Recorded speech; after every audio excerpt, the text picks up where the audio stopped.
It's been a little while since I've talked about anything Final Fantasy related, let alone FF7, but here we are. Also, apologies for the lack of updates in January. I wanted to take a bit of a break, but expect a good bit of stuff soon. In the last couple of weeks, 3 new trademarks have been filed in Japan by Square Enix related to FF7 in particular. Originally, I wanted to wait until there was more info on this to talk about it, and lo and behold, these trademarks had now been filed in Canada, Europe, and Australia. So, I want to take the time to talk a little bit about the trademarks today, tell you everything we know at the moment, and speculate as to what these could possibly mean. Also, just as a heads up, there are going to be some spoilers for FF7R in this video, so turn away now if you don't want anything spoiled for yourself. Alrighty, let's do this! On December 17th, 2020, Square Enix had filed 2 new trademarks in Japan, and on December 22nd, 2020, had filed yet another trademark in Japan.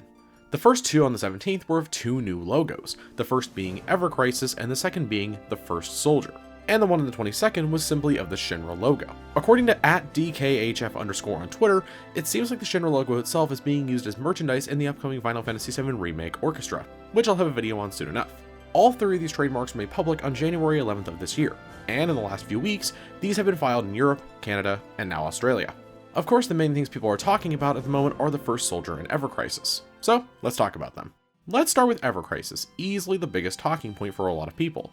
Why is that? Well, there's a few reasons. Let's get this part out of the way. This actually shares the same naming scheme as the titles in the compilation of Final Fantasy VII. If you don't know what that was a collection of games and a sequel movie that took place before and after the events of Final Fantasy VII. There was Advent Children, a sequel movie that followed the events of FF7, Before Crisis, a Japanese exclusive mobile game that was set before the events of FF7, Crisis Core, a PSP game set before the events of FF7 detailing the story of the character of Zack Fair, and Dirge of Cerberus, the game that— nope! Now what do I mean by this follows a similar naming scheme?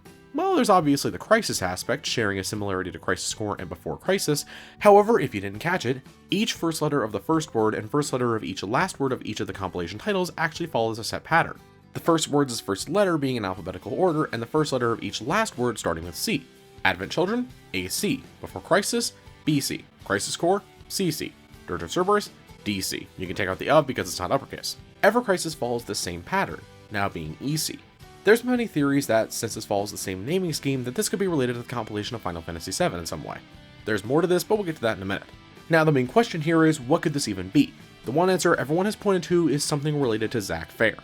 The whole wording of Crisis in FF7 is what leads to the events of Final Fantasy VII in the first place, with Zack being a fairly big focus. He's one of the biggest reasons why Cloud's story even kicks off. It's no secret at this point that Remake ends up changing the fate of Zack at the end of the game. Of course, you know the story. In the original, Zack gets killed by Shinra soldiers just as he and Cloud are about to reach Midgar. However, in the remake, there is now an alternate timeline where Zack actually survived, defeating all of the Shinra soldiers and getting Cloud to Midgar. Well, not unscathed, but hey, they got there. Due to this, there's been some speculation that there will be something that follows up on that, detailing what exactly happened to Zack after he survived, with many thinking that Ever Crisis actually could be the title for that. Now, how does this relate to the compilation? Glad you asked. Last year, Nomura had actually stated that Final Fantasy VII Remake is the 5th game in the compilation, which would technically mean that Ever Crisis will be related to the compilation outside of the naming scheme if it were to follow up on Remake's story. To quote, "When we developed the compilation of Final Fantasy VII, the installments had Advent Children, Before Crisis, Crisis Core, and Dirge of Cerberus, so we knew that we wanted to make a 5th installment. However, we were a bit short on resources as I was the only one heading the project, and since we were busy with other things, the project was put on hold." Right there, Nomura literally states that FF7R is the 5th installment in the compilation. Again, if this Ever Crisis thing follows up on the Zack story that Remake sets up, then it will be related to the compilation after all. Now with those theories and speculation out of the way, what do I think this is? Personally, I buy the theory at the most that Ever Crisis is some sort of follow-up for Zack. My personal theory at the moment is that this is some sort of expansion for a theoretical FF7R Next Gen or Definitive Edition.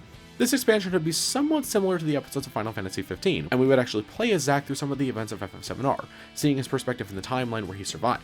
With many rumors pointing to an announcement of a Definitive Edition later this month, I do think this is actually plausible. Personally, I'd be all for this. I'd really be interested to see what they would do with the idea of a Zack expansion. Plus, it also let us hear more of Caleb Pierce as Zack, the new voice for the remake, which I'd be happy to hear more of him in the role. But of course, that's not the only theory. There's also been some theorizing that this could be a remake of Crisis Core in some way, as that has been requested for many years by many fans. Personally, I'm a little more skeptical about this one, but I don't think it's out of the realm of possibility. Plus, if they decide to redo the writing a little bit, and maybe it could even tie to the events of Remake. However, I think the main thing that would pique my interest about a possible Crisis Core remake is the possibility of it being done in the FF7 Remake engine. Personally, one of the things that really turned me away from Crisis Core was the battle system. I just didn't find it very enjoyable. Remakes, however, I absolutely loved, so possibly using the remake battle system would be heavily preferred in my opinion. Like I said prior though, I'm a bit more skeptical about this. I don't think a Crisis Core remake is out of the realm of possibility, but I just don't see it happening yet. If anything, I could see them saving a Crisis Core remake for later. Plus, if it's going to happen, I don't see it necessarily being related to Ever Crisis. I think Ever Crisis is its own thing. But really, that's what we really can say about Ever Crisis at the moment.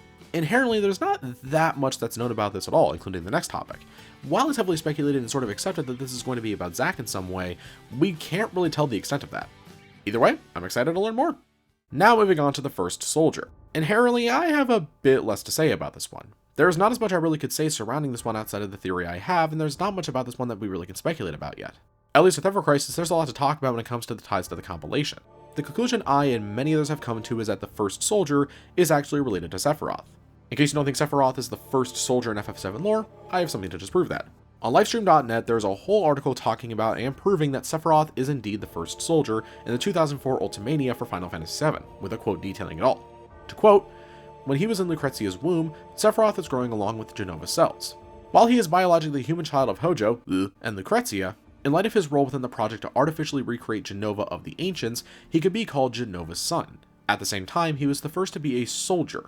However, Sephiroth's body is fundamentally different in quality from that of the common soldiers put into mass production later, who were produced by a simplified method, in which adults of healthy mind and body are injected with the Genova cells and exposed to Mako. As this article proves, Sephiroth is indeed the first soldier, making it pretty obvious that this is related to him. Now, what do I think this actually could be? This might sound kind of crazy, but I actually wouldn't be surprised if this is actually a subtitle or even a working title for Final Fantasy VII Remake Part 2. Hear me out on this one. Really think about where Final Fantasy VII Remake is headed in the story department right now. Now that the gang is out of Midgar, the story is heavily going to be focusing on Sephiroth. Hell, Part 2 will most likely open with the Calm flashback. But really, no matter where they end up with Part 2's story, it's going to be about Sephiroth heavily. Whether it ends at Junin or the Forgotten City or what have you, it's going to heavily be about Sephiroth. I think the subtitle actually does make sense given the story that Part 2 will actually tell. Personally, however, I don't really think this would be my favorite subtitle. I kind of hope they at least keep the remake moniker for future games, or at least do something similar that relates to FF7. FF7 Reunion, FF7 Reckoning. I hope they at least do something kind of similar. While the First Soldier does make sense for the story after Midgar, I don't think it'd be the first subtitle I'd really think of. Really though, that's my only prediction for the First Soldier. There's much less to really speculate about with this compared to Ever Crisis, but enough to the point of it still being talked about at least. But I do want to stress, take these just as they are, speculation. There's nothing to prove what these exactly are yet, so treat them as just speculation. Now, the final thing I want to bring up is, when will we hear more? Now, while on paper it wouldn't really surprise me if it takes a little while to really learn more, especially given that Square I think is starting to learn their lesson about announcing stuff too early in the case of Final Fantasy XVI, I also wouldn't be surprised if we get a confirmation later this year. Why do I say this? Do you remember the World Ends With You trademark stuff from last year? The World Ends With You trademark was filed last year, and what did we get? We got the confirmation of an anime adaptation of the first game in June, and later that same year, we got the announcement of the World Ends With You sequel. So I don't think it's out of the realm of possibility to think that we might hear a little bit more about this later this year. But again, take this with a grain of salt. Anything could happen. With that said, we'll have to wait and see. So, with that said, what do you all think? Do you have any theories as to what these could be about? Do you have any hopes or even any worries? Let me know down below. Thank you all very much for watching. Have a great night. Stay safe. Signing off. Peace out, everyone.